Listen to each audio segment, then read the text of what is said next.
Cette petite fille à laquelle je pense, au début quand on commençait, les orthophonistes, les neurologues, les pédopsychiatres, tout le monde avait dit qu'elle ne parlerait jamais. Ben, aujourd'hui, elle parle, elle lit, elle écrit.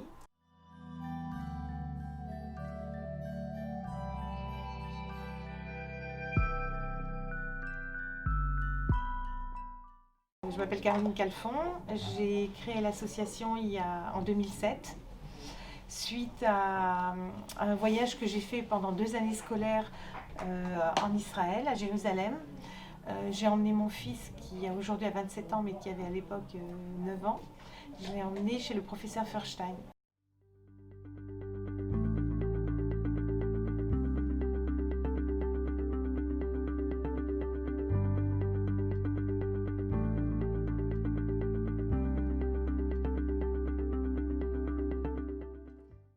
Je ne trouvais pas de solution en France pour sa prise en charge. Il avait un retard cognitif, un retard de développement, il avait des troubles autistiques et aucune solution pratique ne m'était donnée. Donc je n'avais pas d'autre choix que de partir à Jérusalem. Le professeur Feuerstein nous a reçus pendant 2 années scolaires et Benjamin a fait beaucoup de progrès. Et donc, au bout de 2 ans, on s'est dit, mince, je n'avais pas l'intention de vivre en Israël, donc il faut absolument qu'on fasse quelque chose en France. Du coup, je me suis adressée au directeur de l'école de mes enfants, qui m'a tout de suite dit oui. Alors, je m'appelle Thomas Minot, je suis éducateur spécialisé. Ça fait 11 ans que je suis dans l'association J'apprends, à l'école Beth Israël. La première fois que je suis arrivé à l'école, en fait, c'était pour un jeune homme qui s'appelait Benjamin Calfon. Et on m'a appelé pour travailler surtout avec lui en fait au départ. Et au fur et à mesure du temps, je me suis approprié plus de place dans la classe et j'ai travaillé avec les autres enfants. Au départ, c'était pour travailler avec Benjamin. Je sortais de ma formation d'éducateur spécialisé. Ça faisait 3-4 mois que j'avais fini la formation et j'avais mis mon CV sur le site de Pôle emploi et on m'a appelé. Okay. Donc je suis venu et puis je suis resté, voilà, ça fait 11 ans. En général et ici aussi, je pense que la fonction première de l'éducateur spécialisé, c'est l'autonomie. Favoriser l'autonomie chez les personnes avec qui on travaille et l'insertion dans la société aussi. Et dans l'autre côté aussi, c'est que la société insère les enfants avec qui on travaille ou les adultes avec qui on travaille, qu'ils aient un autre regard sur ces personnes-là. Alors bonjour, je m'appelle Bensian Edoré, j'ai 24 ans, ça fait maintenant 4 ans que je travaille dans cette classe depuis 2016. Alors j'étais en école d'éducateur à Montrouge. J'ai commencé le parcours pour devenir éducateur spécialisé de 3 ans, la formation. J'ai fait un premier stage ici, que j'ai trouvé par le biais d'une association qui m'a mis en contact. Et je suis arrivé donc en tant que stagiaire au départ, en novembre 2016. Et à la fin de mon stage, on m'a proposé de faire une VAE, de quitter l'école, de venir travailler directement ici. Et ça m'a tout de suite intéressé parce que le travail était intéressant. Et les enfants, il y avait vraiment des choses qui m'avaient attrapé. J'étais très attaché déjà. Donc j'ai continué et j'ai été engagée juste après mon stage. Je suis Rachel, je travaille avec Caroline Calfon pour l'association J'apprends. J'ai démarré comme secrétaire administrative parce que la secrétaire précédente était partie et moi je ne travaillais plus depuis 2 ans. Je cherchais du travail sans chercher et Caroline m'a proposé ce poste et puis j'ai dit oui, voilà. Mais alors pour tout dire, je ne savais pas du tout à quoi je m'attendais. Moi je pensais que c'était simplement un travail administratif dans lequel je me sentais à l'aise et puis au fur et à mesure je me suis aperçue que j'aimais ce que je faisais parce que j'étais aussi avec les enfants et puis j'ai découvert le monde du handicap et voilà et j'ai plus envie de partir. Alors c'est pas moi qui m'en suis rendu compte, c'est ma belle-sœur. Quand il avait 4 mois. Elle m'a dit, écoute, il a le regard qui n'accroche pas. Donc, effectivement, alors avec moi, il avait un très bon contact, je l'allaitais, je jouais avec lui, il me souriait. C'est vrai qu'il pleurait beaucoup, mais à part ce problème-là, je me suis dit, bon, c'est un enfant. Mais c'est elle qui m'a dit, il n'accroche pas le regard. Et donc, on a été voir un ophtalmo. L'ophtalmo nous a dit, il a un nystagmus, que mon mari avait remarqué, que je n'avais pas vu. Mais, voilà, il a un nystagmus. Un nystagmus, c'est quand l'œil, enfin la rétine, elle bouge comme ça de gauche à droite ou de haut en bas, très très vite, et c'est un signe de trouble neurologique. Donc, de l'ophtalmo, on est parti chez un neurologue, et alors là, après quelques examens qui étaient un petit peu difficiles, je dois dire, on nous a annoncé qu'il y avait un problème au cerveau. Donc là-dessus, on m'a laissé, voilà. On a été dévastés, et à ce moment-là bien précis, c'est à un moment T où on nous a dit Benjamin n'est pas un enfant comme les autres, que le monde a basculé. Alors là, on bascule d'abord dans un vide terrible, parce qu'on ne sait pas ce qui va devenir. Parce que l'air de rien, quand on a un enfant, instinctivement, on se projette. On a tous les espoirs possibles. Voilà, il va aller à l'école, il va aller à l'université, il va travailler. Voilà. Bon, donc la joie, elle est immense. Mais tout d'un coup, quand on sait que tout ça, ça va être impossible, ben on est face à l'inconnu total. Et je vais le mettre où? Dans quelle école? Qu'est-ce qui va devenir? Qu'est-ce qui va se passer quand je serai morte? Qu'est-ce qui va devenir? Et voilà, donc il faut absolument qu'on lui prépare quelque chose. Et quoi, comment, où est-ce que je vais le mettre à l'école? C'est un enfer. Là, on tombe dans un enfer. Et c'est un enfer qui se rajoute à l'enfer du quotidien. C'est un développement difficile, c'est des pleurs tout le temps, c'est l'incompréhension de la façon de fonctionner de notre enfant. C'est un enfer. Et tout à fait par hasard, j'ai appris que la première chose que je devais faire, c'est l'emmener chez une psychomotricienne. Je ne savais pas ce que c'était qu'une psychomotricienne. Donc, tant que Benjamin était petit, quand je dis petit, c'est-à-dire bébé, 7-8 mois jusqu'à 1 an, ça allait. Parce que bon, c'est un enfant qui était à la maison, j'essayais de le stimuler comme je pouvais, comme le pédiatre me conseillait de le faire, mais pas plus. Et puis les choses se sont corsées quand il a fallu le mettre à l'école, donc vers 2 ans et demi, voilà, là ça a été difficile, il courait dans tous les sens, et c'est comme ça que j'ai compris que c'est la psychomotricienne qui allait pouvoir m'aider. Puis elle m'a fait rencontrer le silence des justes.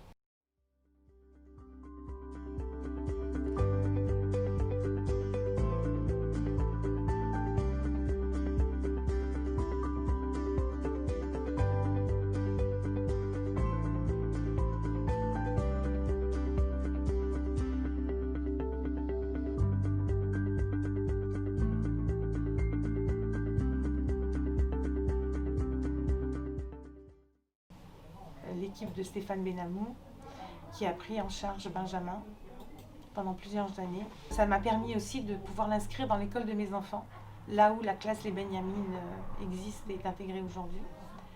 Donc je l'ai emmené chez David Elbaz, qui est le directeur de l'école, et qui a pris Benjamin tout de suite. Il devait avoir 3 ans et demi. Et donc il a été scolarisé. Et grâce à M. Elbaz et à Stéphane Benamou qui nous détachaient un éducateur sur place, on a pu un petit peu avancer et lui faire vivre une scolarité à peu près normale. Bon, bien sûr, il y avait ses retards, bien sûr, il n'arrivait pas à apprendre, bien sûr, enlever une gommette, c'était un enfer. Bien sûr, il courait dans tous les sens, son comportement était inapproprié bien souvent. Mais on avançait quand même, il faisait quand même des progrès. La propreté, c'était pas ça, l'indépendance, c'était pas ça. Et puis c'est comme ça qu'à l'âge de 9 ans, j'ai appris que le professeur Feuerstein faisait faire de gros progrès aux enfants. Donc on s'est dirigé vers cette méthode et on est parti à Jérusalem quand Benjamin avait 9 ans.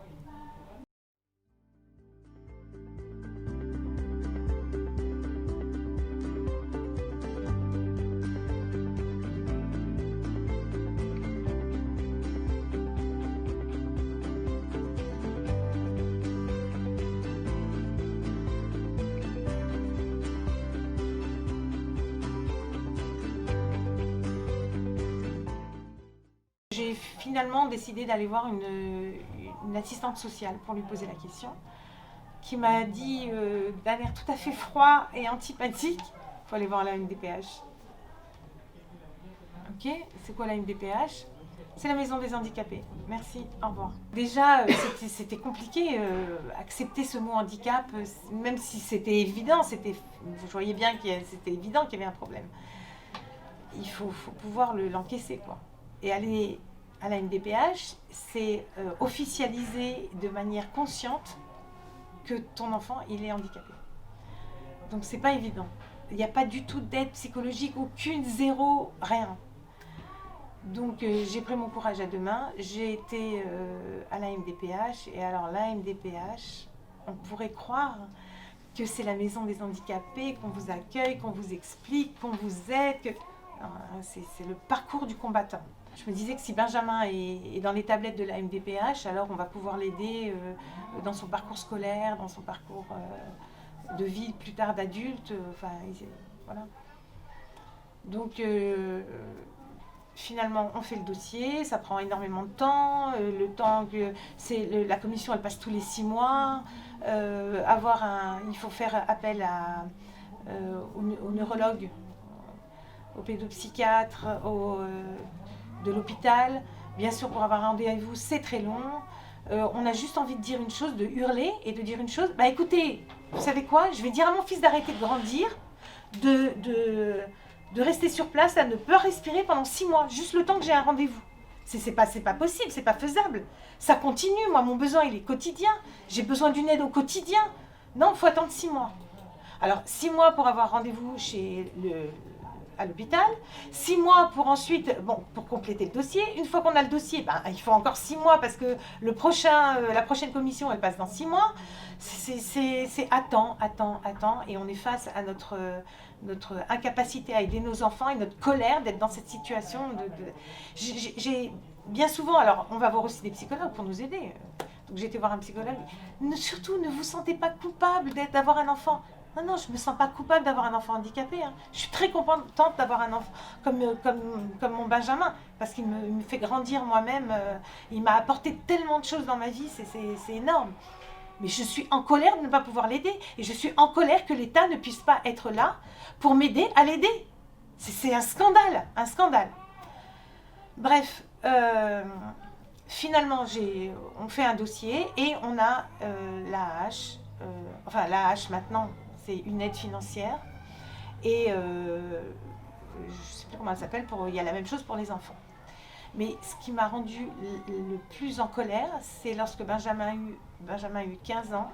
Donc quand je suis revenue d'Israël, parce que je ne pouvais pas vivre là-bas, je suis revenue et je vais donc voir la MDPH. J'ai un rendez-vous. Benjamin a à peu près 15 ans, que je lui réexplique la situation. Donc il faut refaire la demande à chaque fois, et les mêmes demandes avec le même dossier bien épais comme ça. Donc on me dit, écoutez, refaites votre dossier. On vous enverra de l'argent parce qu'on n'a rien pour votre fils. On vous donnera une subvention et puis débrouillez-vous, comme ça vous paierez. En gros, il y a 2 centres qui pouvaient recevoir Benjamin à l'âge de 15 ans pour faire en IME. Et puis, et on m'a dit, voilà, il est sur liste d'attente.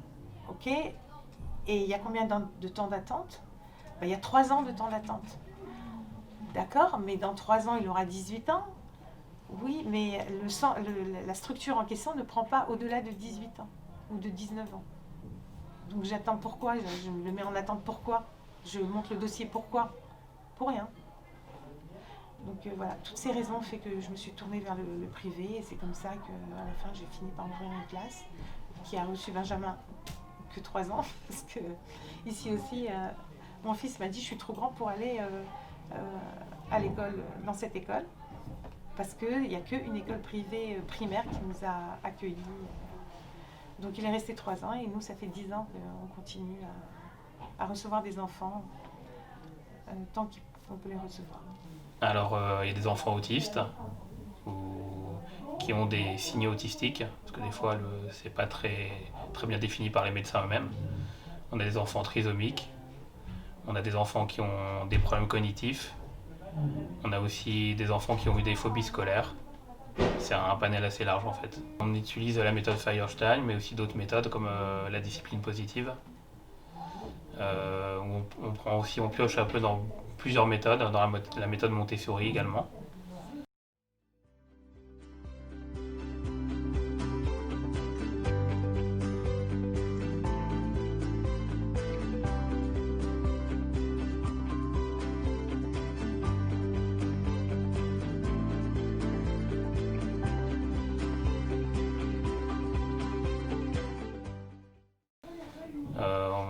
On essaie toujours de s'adapter, de se tenir au courant de nouvelles méthodes qui pourraient nous servir, qui seraient dans notre état d'esprit aussi.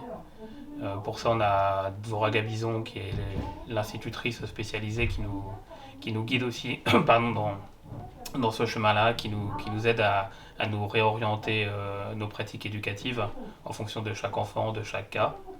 Et voilà, nous donne les bons outils pour après que nous, on les applique à chaque enfant. Alors les enfants, ils n'ont pas changé, eux, c'est pas eux qui vont changer, c'est les parents, je pense, l'éducation qu'il y a autour des enfants. Beaucoup avec l'arrivée des écrans, des smartphones, des tablettes, des réseaux sociaux. On a beaucoup d'enfants qui sont par facilité, mais je pense que c'est pas que nos enfants, c'est les enfants en général. Voilà, les parents par facilité donnent la tablette ou le téléphone et ils sont très omnubilés par ça, ils ne veulent apprendre que par ça. On a un enfant, il nous demande la première chose quand il arrive dans la classe, c'est je veux la tablette, parce qu'il a l'habitude d'avoir du numérique du matin au soir chez lui, je pense. Et c'est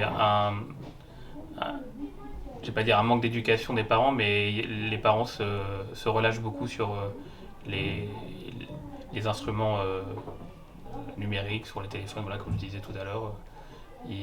C'est vraiment, je trouve que c'est un fléau presque même, puisque ils sont devant leur tablette, on leur met un exercice, les parents leur mettent un exercice pensant qu'il est éducatif, et en fait ils expliquent rien.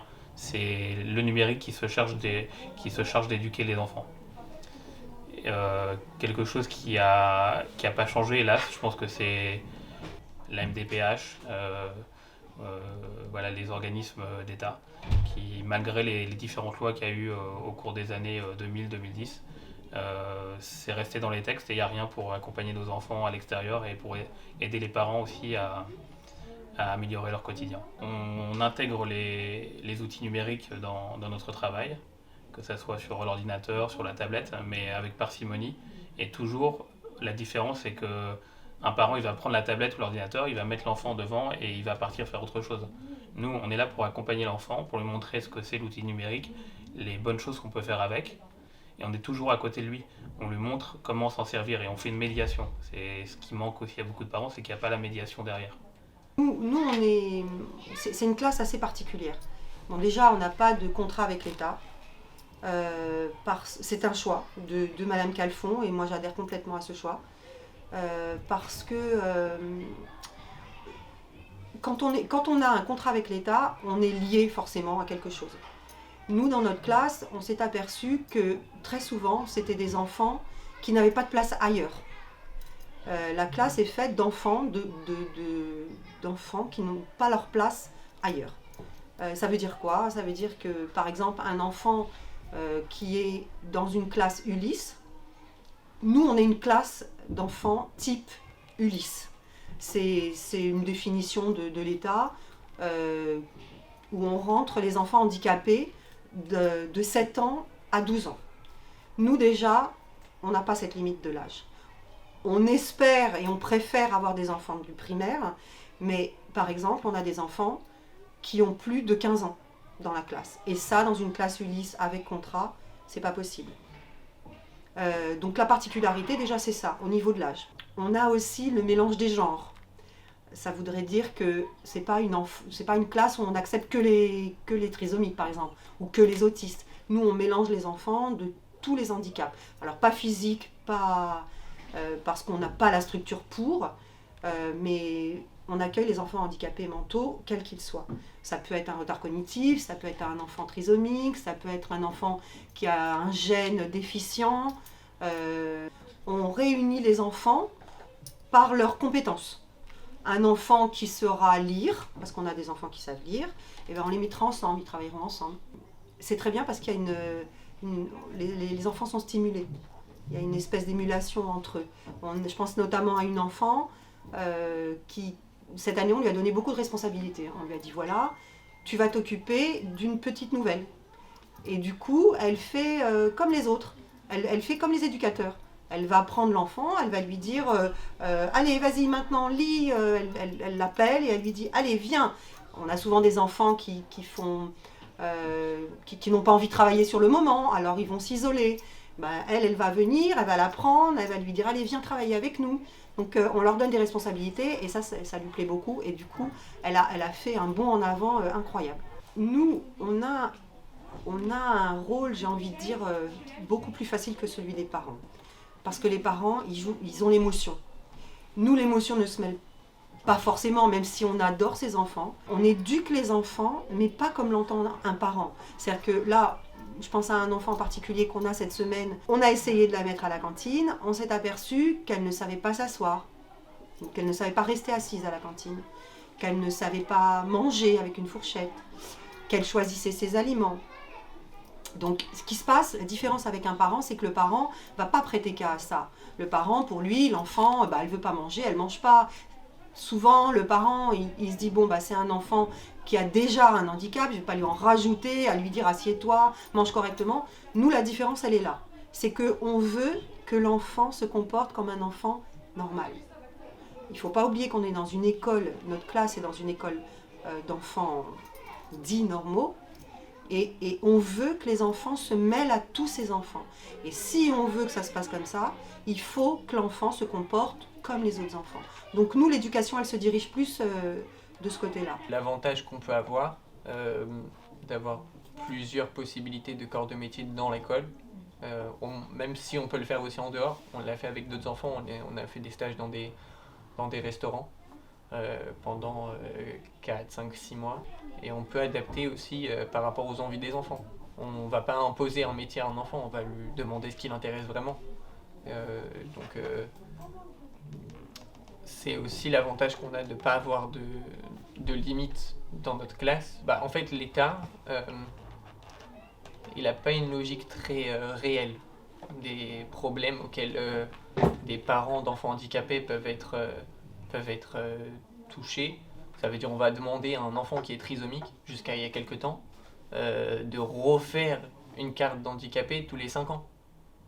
Un trisomique qui a cette maladie de la naissance jusqu'à sa mort. C'est vrai qu'on doit y passer, je ne dis pas le contraire, mais on peut quand même réfléchir à la réalité des choses et à quoi ça correspond ces papiers-là. Il y a plein de structures qui ne sont pas adaptées en fait. Les CLIS, dire à un enfant qui a 12 ans, mais qui a un niveau qui est proche de la maternelle, de faire une ULIS au collège ou d'aller dans un IME, et s'il y a de la place dans un IME, parce qu'il y a de l'attente dans un IME, c'est des structures avec énormément d'attente, des fois on peut attendre 20 ans pour avoir une place, selon certains, ça peut être très compliqué.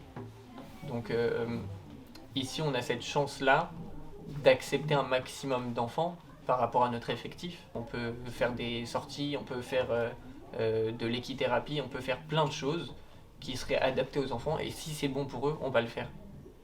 Et c'est l'avantage qu'on aura par rapport à l'État, parce qu'on va être confronté à la réalité, on va se dire mais qu'est-ce qui peut être bon dans sa réalité à cet enfant aujourd'hui. Alors Benjamin a 4 sœurs.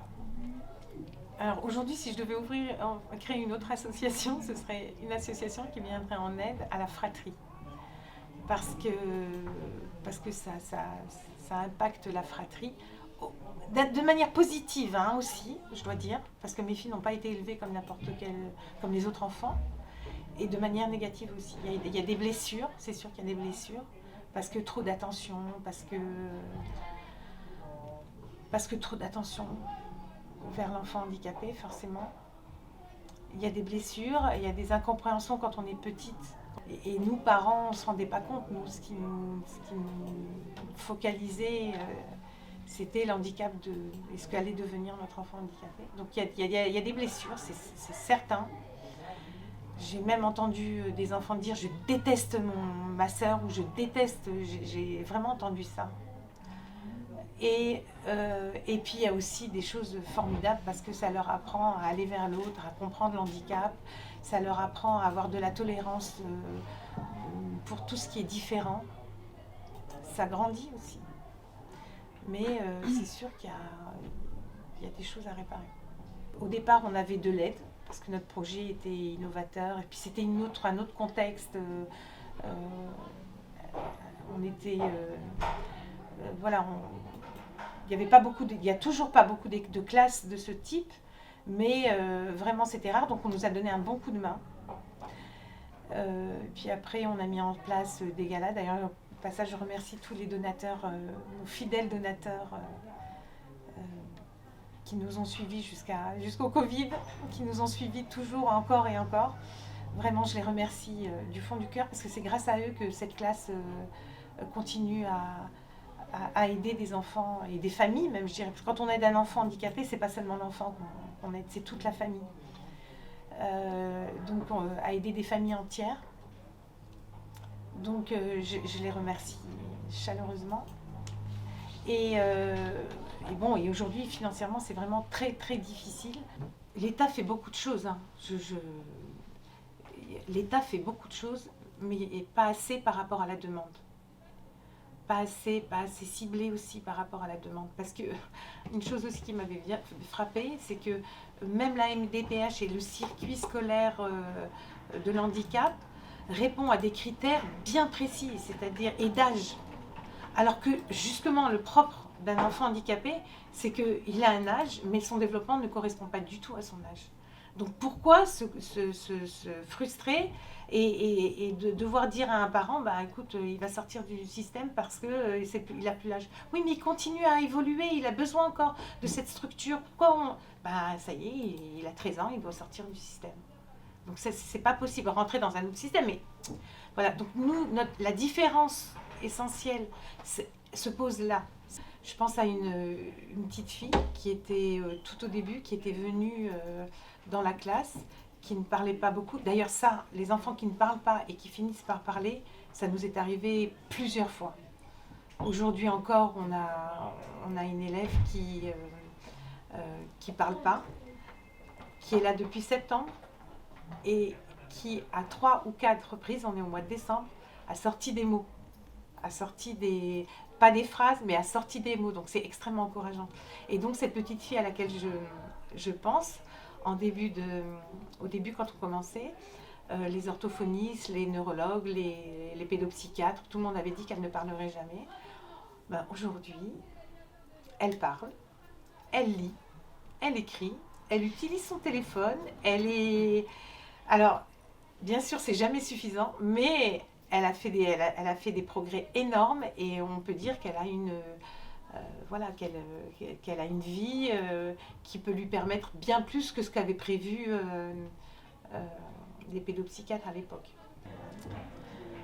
Alors d'abord, on est fiers de tous nos enfants parce qu'ils font des progrès et même s'ils n'en font pas, on les aime. On n'est pas seulement fiers des enfants, des élèves qui sont dans la classe, on les aime. Enfin, moi, je les aime vraiment. Et il me touche énormément. Et il n'est pas... Voilà, c'est très important qu'ils soient avec nous dans cette école. Il faut continuer vraiment à les aider.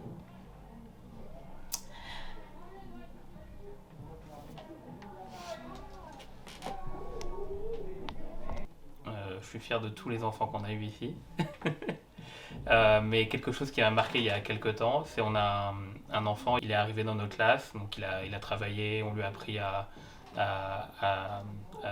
lire, à écrire, enfin il avait déjà des bases très solides, mais on a amélioré sa compréhension des choses.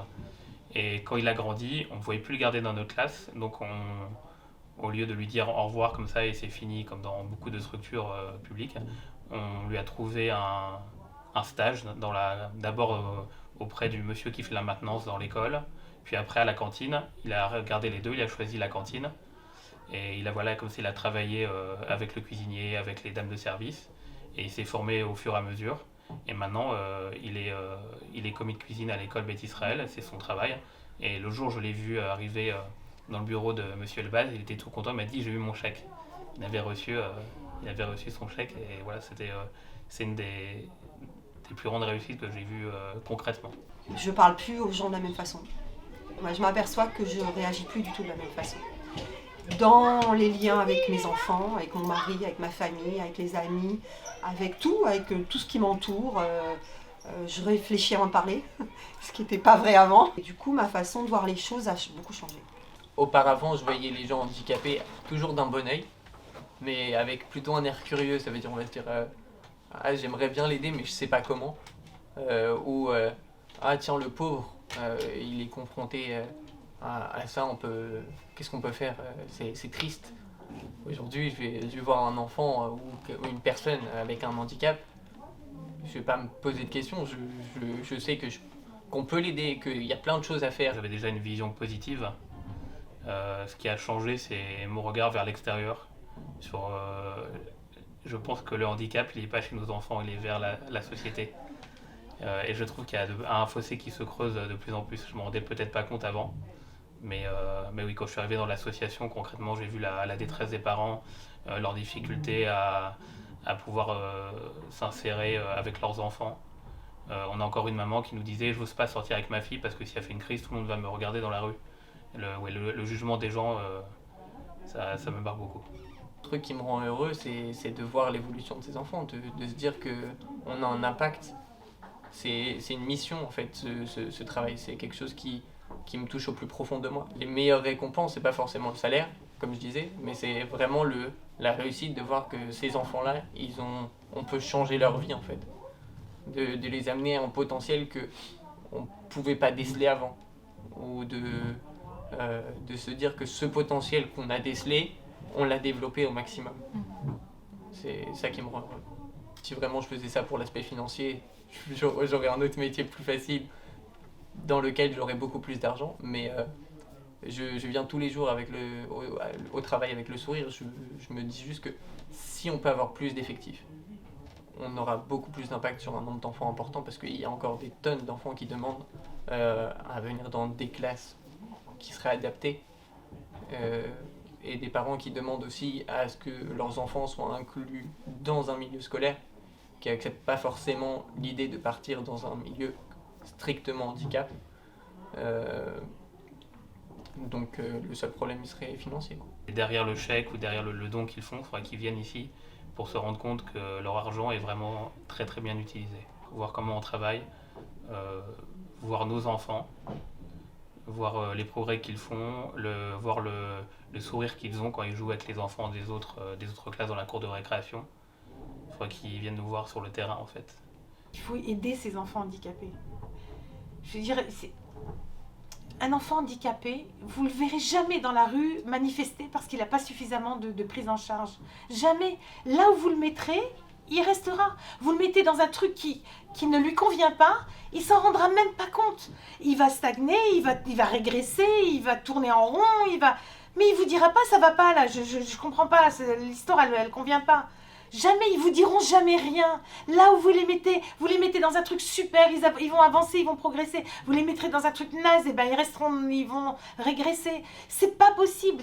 C'est à nous, adultes, et personne avec toute notre tête, ou à peu près, de dire, écoutez, il faut les aider. On ne peut pas les laisser tomber. On ne peut pas les laisser tomber.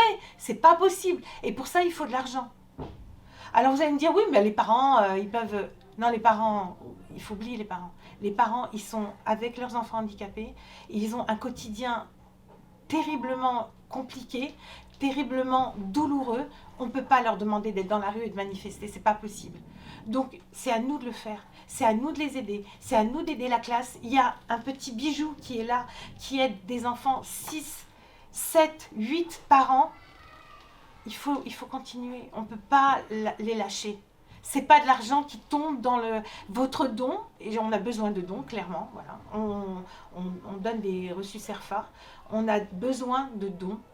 Ces dons vont aider des enfants directement. Ils passent pas par 4000 chemins, ils vont directement répondre aux besoins de ces enfants. Donc, il faut nous aider. Merci à vous. Merci beaucoup.